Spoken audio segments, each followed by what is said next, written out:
Sir ಎಲ್ಲ ಒಂದು ಕಡೆ ದಾವಣಗೆರೆ ದಕ್ಷಿಣದಲ್ಲಿ ನಿನ್ನೆ ಸೂರ್ಯವಾರ ಬೆಂಗಳೂರಿಗೆ ಬಂದಿದೆ. ಆ ಸಂದರ್ಭದಲ್ಲಿ ಪತ್ರಕರ್ತರೇ ಕೇಳ್ತಾರೆ, ಪ್ರತಿಯೊಂದು ಮುಸ್ಲಿಂ ಕಾಲೋನಿಯಲ್ಲೂ ಕೂಡ ಮುಸ್ಲಿಮರ ಆರ್ಗ್ಯಾನಿಕ್ ಅಭಿಪ್ರಾಯ ಏನಿದೆ ಅಂತ ಕೇಳಿದ್ರೆ ಈ ಬಾರಿ ಹೆಂಗಾದ್ರು ಮಾಡಿ ಕಾಂಗ್ರೆಸ್ ಅನ್ನು ಸೋಲಿಸಬೇಕು, ಬಿಜೆಪಿ ಗೆದ್ರೂ ಪರವಾಗಿಲ್ಲ ಅಂತ. ಸೊ ಇನ್ನೊಂದು ಕಡೆ ಇವತ್ತು ಬಿ ವೈ ವಿಜಯೇಂದ್ರ ಒಂದು ಅಚ್ಚರಿಯ ಹೇಳಿಕೆ ಕೊಡ್ತಾರೆ, ನಾವು ಅಲ್ಪಸಂಖ್ಯಾತರ ವಿರೋಧಿಗಳಲ್ಲ ಅನ್ನೋದು. ಎಲ್ಲೋ ಒಂದು ಕಡೆ ಇದೆಲ್ಲವೂ ಕೂಡ ವರದಾನ ಆಗುತ್ತಂತ ದಕ್ಷಿಣದಲ್ಲಿ. ಸರ್ ಖಂಡಿತವಾಗ್ಲೂ ಭಾರತೀಯ ಜನತಾ ಪಾರ್ಟಿ ಯಾವತ್ತು ಮುಸ್ಲಿಂ ವಿರೋಧಿ ಅಂತ ಯಾರು ಕೂಡ ಹೇಳಿಲ್ಲ, ಮಾಡೋದು ಇಲ್ಲ ಸರ್. ನಿಜವಾದ ಭಾರತೀಯ ಮುಸ್ಲಿಮರಿಗೆ ಪ್ರತಿಯೊಬ್ಬರಿಗೂ ದೇಶದ ಫಲಾನುಭವಿಗಳಾಗಬೇಕು, ಆರ್ಥಿಕ ಸ್ವಾವಲಂಬಿಗಳಾಗಬೇಕು ಅಂತ ಹೇಳ್ಬಿಟ್ಟು ನಿರಂತರವಾಗಿ ಸನ್ಮಾನ್ಯ ಮೋದಿ ಅವರು ಕೆಲಸ ಮಾಡ್ತಾ ಇದ್ದಾರೆ. ಈಗ ತಲಾಕ್ ತಂದಿದ್ದ್ಯಾರು?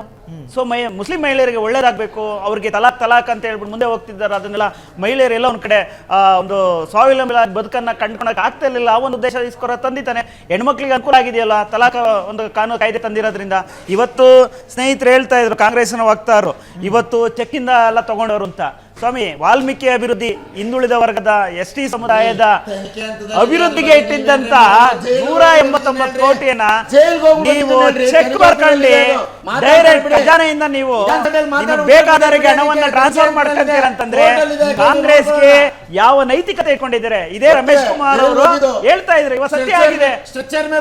ಕಾಂಗ್ರೆಸ್ಸಿನ ನಾಯಕರು 3 ತಲೆಮಾರು ಆಗುವಷ್ಟು ದುಡ್ಡನ್ನು ಮಾಡ್ಕೊಂಡಿದ್ದಾರೆ ಅಂತ. ಇದು ಸತ್ಯ ಆಗ್ತಾ ಇದೆಯಲ್ವಾ?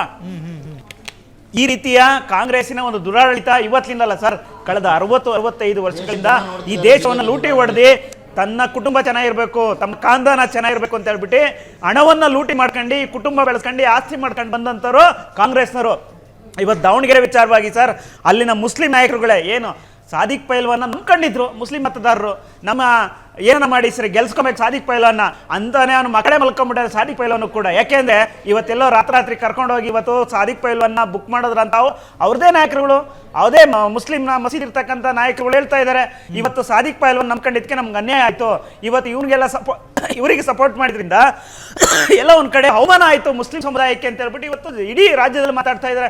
ಮುಸ್ಲಿಂ ನಾಯಕ ಸಾದಿಕ್ ಪೈಲ್ವಾನ್ ಒಂದು ದಿಟ್ಟ ನಿರ್ಧಾರ ತಗೊಂಡು ಚುನಾವಣೆಯಲ್ಲಿ ಭಾಗವಹಿಸಿದ್ರೆ ಇವತ್ತು ಉತ್ತಮ ನಾಯಕ ಆಗಿ ಹೊರಹೊಮ್ತಾ ಇದ್ರು ಅಂತ ನಾವು ಹೇಳಕ್ ಇಷ್ಟಪಡ್ತೀವಿ. ಇವತ್ತು ಅದೇ ಸಮುದಾಯ ಇವತ್ತು ಸಾದಿಕ್ ಪೈಲ್ವಾನ್ ರಸೆಲ್ ಹೋಗ್ತಾ ಇದ್ರೆ ಮೊನ್ನೆ ಮಹಿಳೆ ಮಾತಾಡ್ತಾ ಇದ್ರು, ನೀವೆಷ್ಟು ಜನರಿಗೆ ಒಂದ್ ನಿಮಿಷ, ಇವತ್ತು ಸಾದಿಕ್ ಪೈಲ್ವಾನ್ ನಿಮ್ಮ ಬಾಯಲ್ಲಿ ಮುಸಲ್ಮಾನರ ವಿರುದ್ಧ ಅನುಕಂಪ ಇವತ್ತು ದೇಶದಲ್ಲಿ 1600 ಚಿಲ್ಲರೆ ಬಿಜೆಪಿ ಶಾಸಕರು, ದೇಶದಲ್ಲಿ ಸುಮಾರು 1600 ಶಾಸಕರು ಬಿಜೆಪಿಗರಿದ್ದಾರೆ. ಅದರಲ್ಲಿ ಎಷ್ಟು ಅಲ್ಪಸಂಖ್ಯಾತರಿಗೆ ಅವಕಾಶ ಕೊಟ್ಟಿದೆ ಸರ್?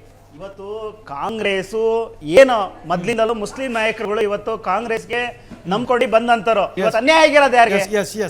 ಸಾಂಪ್ರದಾಯಿಕವಾಗಿ ಇವತ್ತು ಮುಸ್ಲಿಂ ನಾಯಕರುಗಳೇ ಹೇಳ್ತಾ ಇರೋದು.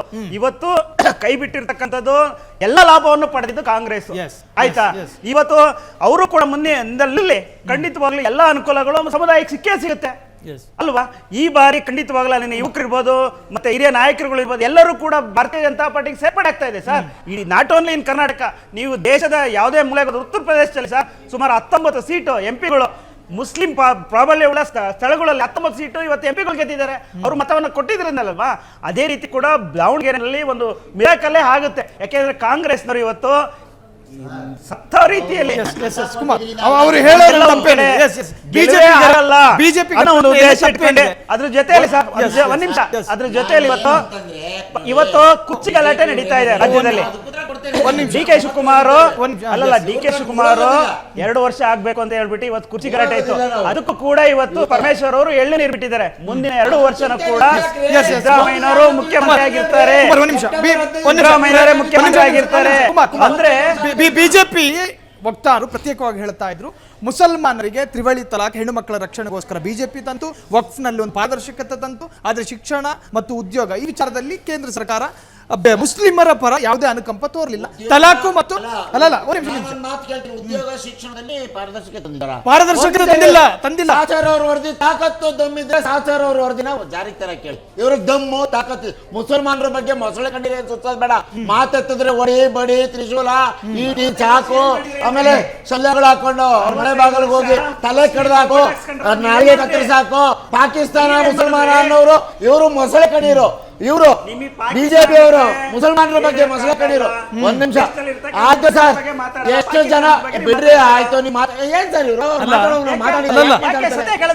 ಸುಮಾರು 35ರಷ್ಟು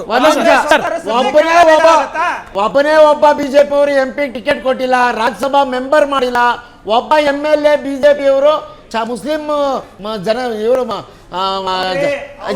ಕೇಳಿಸ್ಕೊಡ್ರಿ, ಮುಸಲ್ಮಾನ ಧರ್ಮದವ್ರೆ ಒಬ್ಬರಿಗೆ ಒಂದ್ ಟಿಕೆಟ್ ಕೊಡ ಯೋಗ್ಯತೆ ಇಲ್ದಿರೋರು ಹೊಟ್ಟೆ ಉರಿ ಇವ್ರಿಗೆ ಕಿವುಸ್ಕೊಂಡ್ಬಿಟ್ಟು ತಲಾಖನ್ನ ವಾಪಸ್ ತೆಗೆದುಕೊಂಡಿರೋದು. ವಫ್ ಆಸ್ತಿ ಬಗ್ಗೆ ಮಾತಾಡ್ತಾರೆ, ಇವ್ರ ಅಪ್ಪನ ಆಸ್ತಿನ ಅವ್ರು ದಾನ ಕೊಟ್ರ ಆಸ್ತಿ ರೀ, ಬಿಜೆಪಿ ಅವ್ರ ಅಪ್ಪನ ಆಸ್ತಿನ ಅದು ಅವರು ಪರಂಪರೆಯಿಂದ ಅವರು ದಾನ ಕೊಟ್ಕೊಂಡ್ ಬಂದಿರೋದು. ಯಾತಕ್ಕೆ? ಶಿಕ್ಷಣಕ್ಕೆ ಮತ್ತು ಧಾರ್ಮಿಕ ವಿಚಾರಗಳಿಗಿಂತ ದಾನ ಕೊಟ್ರ ಆಸ್ತಿ. ಏನ್ ಇವ್ರು ಕೊಟ್ರ ಆಸ್ತಿನ ಬಿಜೆಪಿ ಅವರು? ಯಾರ ಹತ್ರ ಬಿಡ್ತಾರೆ ಈ ಮೊಸಳೆ ಕಣ್ಣೀರು, ಈ ಸುಳ್ಳುಗಳೆಲ್ಲ ಯಾರಿಗೂ ಹೇಳ್ತೀರಿ? ದೇಶದ ಜನಕ್ಕೆಲ್ಲ ಗೊತ್ತಾಗೋಗಿದೆ ನಿಮ್ ನಾಟಕಗಳು. ಏನೋ ಬಿಜೆಪಿ ಆಮೇಲೆ ನೋಡಿ, ಈಗ JDS ಅವರು ಅಸಹಾಯಕತೆಗೆ ಬಂದ್ಬಿಟ್ಟಿದ್ದಾರೆ ಅಂತ ಹೇಳ್ತಿದ್ರು. ಪಾಪ ಯಾವ ಅಸಹಾಯಕತೆ ಅಪ್ಪ? ಒಬ್ಬ ಕ್ಯಾಂಡಿಡೇಟ್ ಆಗದೆ ಇರೋ ಅಸಹಾಯಕತೆ ಕಳೆದ 16 ವರ್ಷದಿಂದ. ಅಲ್ಲ ಒಂದ್ ನಿಮಿಷ ಸರ್, ಅಸಹಾಯಕತೆ ನಮ್ಗ ಅವ್ರಿಗ ದಾವಣಗೆರೆ ದಕ್ಷಿಣದಲ್ಲಿ ಅವ್ರು ಹೇಳಿರೋ ಮಾತುಗಳು ಉತ್ತರ ಕೊಟ್ಬಿಡ್ತೀನಿ. JDS ಅವರು ಅವ್ರ ಕಾರ್ ಮಾತಾಡ್ತಾರೆ, ಅವ್ರು ಮಾತಾಡಿದ್ದೀನಿ ನಾನು.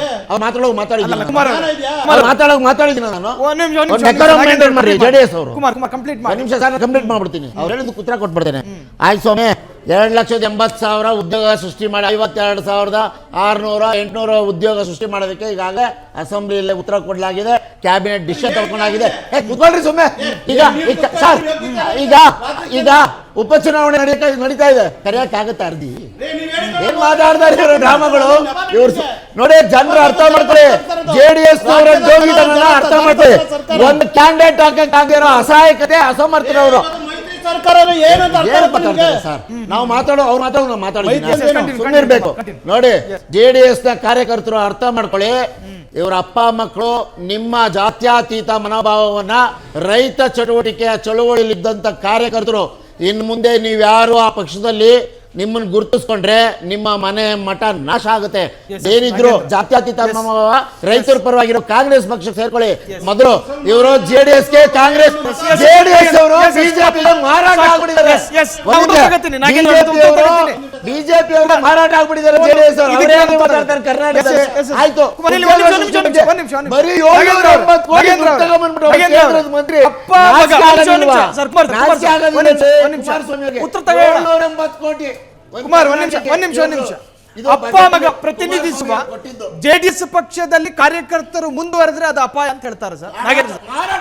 ಮಾರಾಟ ಮಾಡ್ತಾರೆ ಅಂತ ಹೇಳ್ತಾರೆ. ಯಾವ ಪಕ್ಷದಲ್ಲಿ ಅಪ್ಪ ಮಗ ಇಲ್ಲ ಅಂತ ಅರ್ಥ ಅಲ್ಲಿ? ಕುತ್ಕೊಳ್ರಿ ನಮ್ಮನ್ ಕೇಳಿತು, ನಮ್ಮನ್ ಕೇಳಿತು, ಕುತ್ಕೊಳ್ರಿ ಉತ್ತರ ದೇಶದ ಸಾಲವನ್ನು ಮುಳುಗಿಸ್ತಿದ್ದಾರೆ ಮೋದಿ. ಇವತ್ತು ಕುಟುಂಬ ರಾಜಕಾರಣ ಕಾಂಗ್ರೆಸ್ ಅವರೇ ಹುಟ್ಟಾಕಿರೋದು. ಹೈಕಮಾಂಡ್ ಅಂದ್ರೆ ಯಾರು? ವಂಶಾವಳಿ ತಗೊಂಡ್ಬಿಡ್ರಿ. ನೆಹರು ಗಾಂಧಿ ಯಾರು? ಇಂದಿರಾ ಗಾಂಧಿ ಯಾರು? ಸೋನಿಯಾ ಗಾಂಧಿ ಅಂದ್ರೆ ಯಾರು? ರಾಹುಲ್ ಗಾಂಧಿ ಅಂದ್ರೆ ಯಾರು? ಪ್ರಿಯಾಂಕಾ ಗಾಂಧಿ ಅಂದ್ರೆ ಯಾರು? ವಾಡ್ರಾ ಗಾಂಧಿ ಅಂದ್ರೆ ಯಾರು? ವಂಶಾವಳಿನ ಹುಟ್ಟಾಕಿದ್ದೆ ದೇಶದಲ್ಲಿ ಕಾಂಗ್ರೆಸ್ ಪಕ್ಷ. ವಂಶಾವಳಿ ರಾಜಕಾರಣ ಮಾಡ್ತಾ ಇದೆ ದೇಶದಲ್ಲಿ ಕಾಂಗ್ರೆಸ್ ಪಕ್ಷ. ರಾಜ್ಯದಲ್ಲಿ ತಗೊಳ್ರಿ, ಸಿದ್ದರಾಮಯ್ಯ ಯಾರು?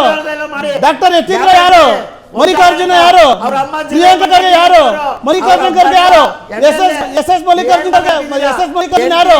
ಸಮರ್ಥ ಯಾರು? ಹೀಗಾಗಿ ಅಸಮರ್ಥವಾದ ಕಾಂಗ್ರೆಸ್ ಪಕ್ಷ ಇವತ್ತು ಜನತೆ ದುಡ್ಡನ್ನ ಲೂಟಿ ಮಾಡಿದ ಸರ್ಕಾರ, ಗ್ಯಾರಂಟಿ ಯೋಜನೆಗಳಲ್ಲಿ ಗಾತ್ರದ ಬಜೆಟ್ ಮಂಡಳಿಗಳು ಮಾಡಿ ಇವತ್ತು ಗಾತ್ರದ ಬಜೆಟ್ ಅಂತ ಹೆಸರಲ್ಲಿ ಇವತ್ತು 106 ಕೋಟಿ ಇವತ್ತು ಲೂಟಿ ಮಾಡಿದೆ. ಸರಿಯಾಗಿ ಒಳ ಮೀಸಲಾತಿ ಮಾಡಕ್ಕಾಗಿಲ್ಲ. ಇವತ್ತು ಓಟ್ ಹಾಕ್ತಾರ ಜನ ಇವ್ರಿಗೆ, ಕಾಂಗ್ರೆಸ್ ಪಕ್ಷಕ್ಕೆ. ಒಳ ಮೀಸಲಾತಿಯಲ್ಲಿ ಮಾಡಿದಂತ ಧೋರಣೆ ಜನ ಇವತ್ತು ಓಟ್ ಹಾಕ್ತಾರ. ಇವತ್ತು ರಾಜ್ಯದ ಬಳಿ ಒಂದು ಸರಿಯಾದ ದತ್ತಾಂಶ ಇಲ್ಲ. ಇವತ್ತು ಆ ಕ್ಷೇತ್ರಕ್ಕೆ ಇವತ್ತು ಅನುದಾನ ಏನು ಕೊಟ್ಟಿದ್ದಾರೆ? ಎಸ್ ಮಲ್ಲಿಕಾರ್ಜುನ ಅವರು ಮಂತ್ರಿಯಾಗಿ ಆ ಕ್ಷೇತ್ರದ ಅಭಿವೃದ್ಧಿ ಏನು? ಜನ ಉತ್ತರ ಕೇಳ್ತಾ ಇದ್ದಾರೆ, ಪ್ರಶ್ನೆ ಕೇಳ್ತಾ ಇದ್ದಾರೆ. ಎಸ್ ಮಲ್ಲಿಕಾರ್ಜುನ ಮಂತ್ರಿಯಾಗಿ ಆ ಕ್ಷೇತ್ರದ ಅಭಿವೃದ್ಧಿ. ಕ್ಷಣ ಕ್ಷಣದ ಸುದ್ದಿಗಳಿಗಾಗಿ ಫ್ರೀಡಂ ಟಿವಿ ಸಬ್ಸ್ಕ್ರೈಬ್ ಮಾಡಿ, ಲೈಕ್ ಮಾಡಿ ಹಾಗೂ ಫಾಲೋ ಮಾಡಿ. ಹೊಸ ಸುದ್ದಿಗಳ ನೋಟಿಫಿಕೇಶನ್ಗಾಗಿ ಬೆಲ್ ಐಕಾನ್ ಮೇಲೆ ಕ್ಲಿಕ್ ಮಾಡಿ.